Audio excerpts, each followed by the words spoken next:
Bonjour à tous, je m'appelle Sophia et dans cette vidéo, il est question de la pleine lune et de la pleine lune dans le signe du Sagittaire et qui plus est la deuxième pleine lune dans ce signe car la première a déjà eu lieu le mois dernier. C'était le 21 mai et c'était à 1 degré du Sagittaire, ouvrant ainsi le champ des expériences, de la recherche de vérité et de contact avec notre sagesse intérieure. Et puisque ce sont deux pleines lunes, toujours en écoutant et en passant aussi par les émotions ressenties dans notre corps physique, mais aussi émotionnel. Et puis ensuite, comme toujours, je vais vous parler aussi des principales énergies pour la période du 20 juin au 4 juillet. La pleine lune aura donc lieu le 20 juin à 13h04 heure de Paris, à 29 degrés du signe du Sagittaire, toujours dans l'axe Gémeaux-Sagittaire.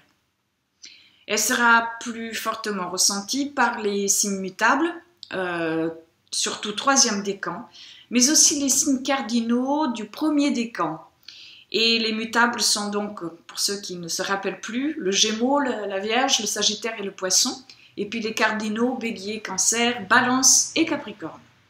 Et puis aussi, surtout, si vous avez des astres ou points personnels, comme la Lune ou l'Ascendant par exemple, dans le troisième décan pour les mutables ou dans le premier pour les cardinaux.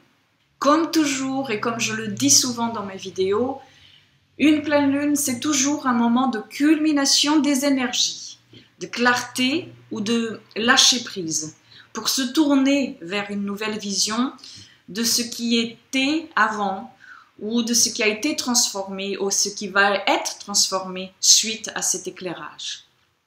Donc une pleine lune implique, tout comme une nouvelle lune, des fins et des commencements. Et surtout celle-ci. Pourquoi? Parce que cette pleine lune se passe dans le dernier degré du signe du Sagittaire. Et puis c'est une pleine lune juste avant le solstice qui aura lieu le même jour. Donc c'est la fin d'un cycle pour qu'un autre débute. Et pour beaucoup d'entre nous, les changements de ces dernières semaines, les bilans et les remises en question ont pu déjà apporter quelques résultats ou quelques explications, ou alors ne serait-ce qu'un sens ou une voie à suivre. En Sagittaire, signe de la tolérance, il y a pu y avoir plutôt un sentiment de très grande intolérance ces derniers temps, avec la rétrogradation de Mars et puis bien sûr Saturne qui est jusqu'en fin 2017 dans le signe du Sagittaire. Cela peut nous arriver quand nous ne sommes pas dans un chemin d'ouverture ou que nous refusions parfois de se remettre en question par rapport à ce qui vient à nous. Et nous allons alors dans ce cas-là nous rencontrer des obstacles, des frustrations parce que nous nous laissons uniquement guider par ce qui nous dicte notre ego sans prendre en compte un champ beaucoup plus large et plus vaste que le simple vouloir du moi et de ses interminables désirs. Comme toujours, nous allons explorer, vivre en nous une certaine résistance vers ces nouvelles voies qui s'ouvrent. Ensuite, c'est comme toujours à chacun de nous de faire un effort pour comprendre que ce qui vient de l'extérieur nous parle aussi de nous. On le voit bien en ce moment dans notre société que tout est raison de discorde, que tout est prétexte à la violence. Mais cela est comme ça parce que nous le voulons que cela soit ainsi. L'emportement, l'impulsivité et les colères rentrées sortent en ce moment, s'exorcisent avec Mars en Scorpion. Et forcément, ceux qui ne s'imposent jamais de remise en question ne peuvent que vivre dans un monde de lutte, dans un monde primaire. Et donc, comme on le voit par exemple avec le foot, en ce moment, mais aussi malheureusement ailleurs. Et nous pouvons le voir aussi dans nos vies personnelles aussi par moments. Par contre, là, le pouvoir que nous avons est beaucoup plus grand, bien sûr. Il est donc décuplé en plus en ce moment.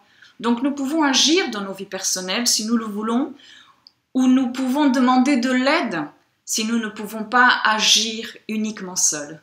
Mais il y a toujours des solutions. Pendant cette pleine lune, Uranus et Mars seront dans un fort aspect inconfortable, un aspect de dilemme et qui demande un ajustement. C'est l'énergie du Bélier, qui est le symbole du printemps et de la lumière, et l'énergie du Scorpion, symbole de l'automne et des ténèbres.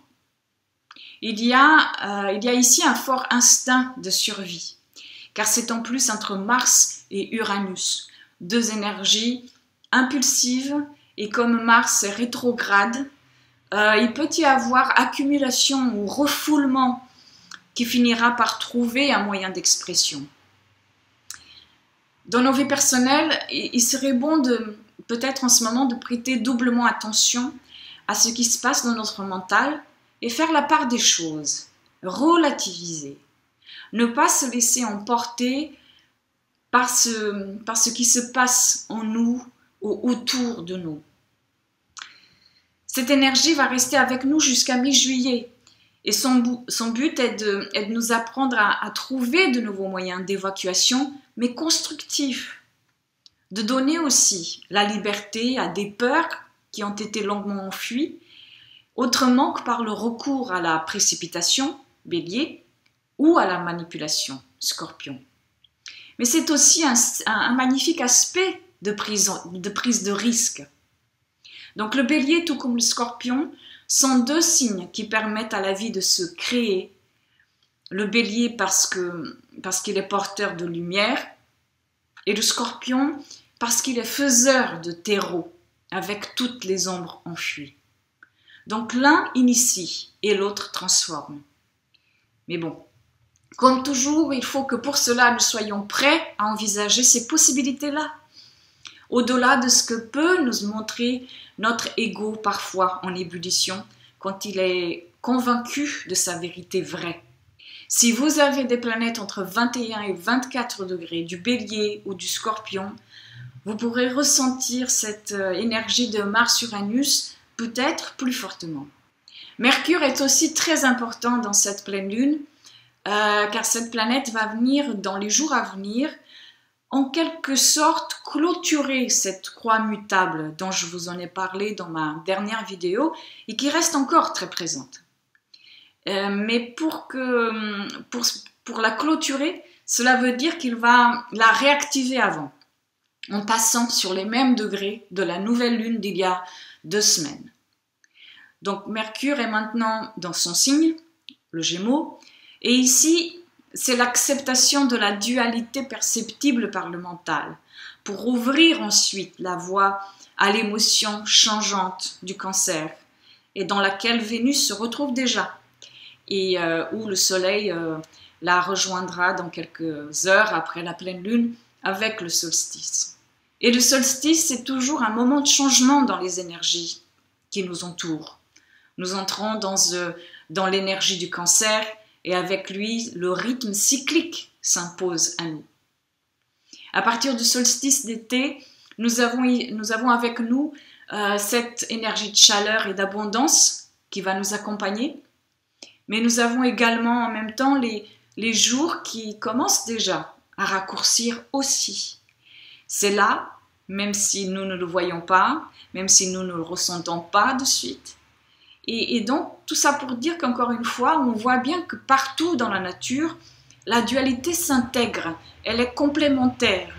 Il n'y a qu'en nous, humains, qu'elle est conflictuelle, parce que nous ne savons pas accorder le magnifique don du mental avec le reste. Soit nous le laissons dominer, ou alors nous lui retirons tout son pouvoir. Et bien sûr, ni l'un ni l'autre n'est une solution. Mercure en carré à Neptune et en opposition à Saturne. Et tout cela nous fait bien comprendre qu'un choix de conscience doit être entrepris entre une envie de se laisser porter par une idéalisation sans substance ou par une réalisation dépourvue d'imaginaire. En Gémeaux, nous sommes entre les deux.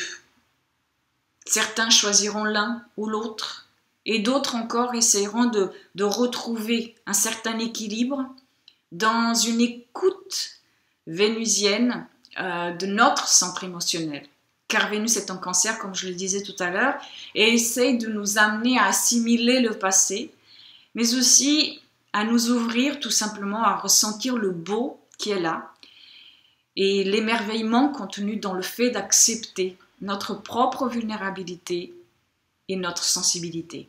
Vous ressentirez plus ces aspects si vous avez des planètes entre 10 et 12 degrés des signes mutables, pour ce qui est de Mercure, et pour Vénus si vous avez des planètes entre 2 et 4 degrés du Cancer ou du Capricorne.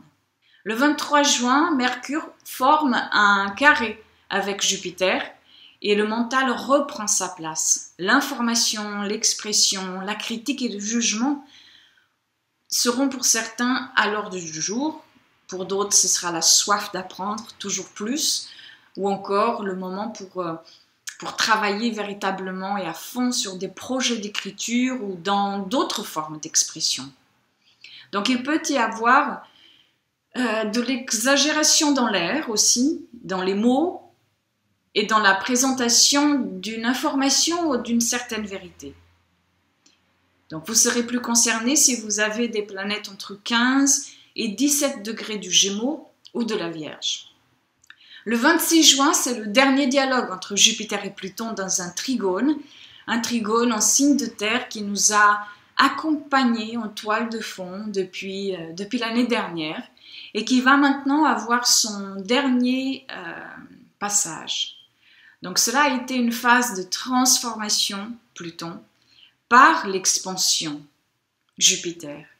Et en signe de terre, cela veut dire que les transformations vécues ces derniers temps sont venues nous façonner sur le long terme.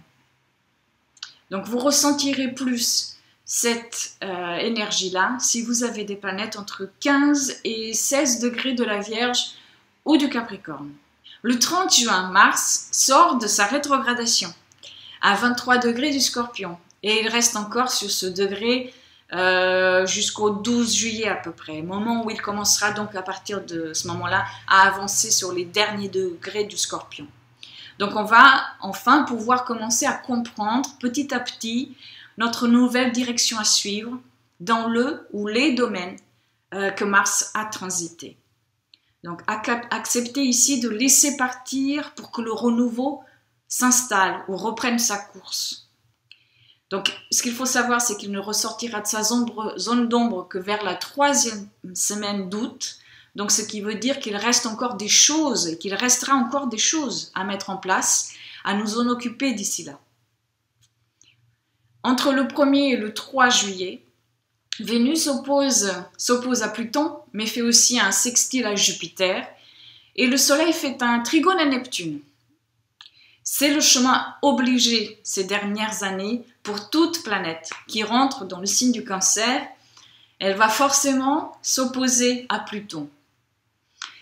Donc ici, avec Vénus, c'est la confrontation à la transformation affective, créatrice, émotionnelle et sécuritaire dont le Cancer est en train de vivre depuis 2008.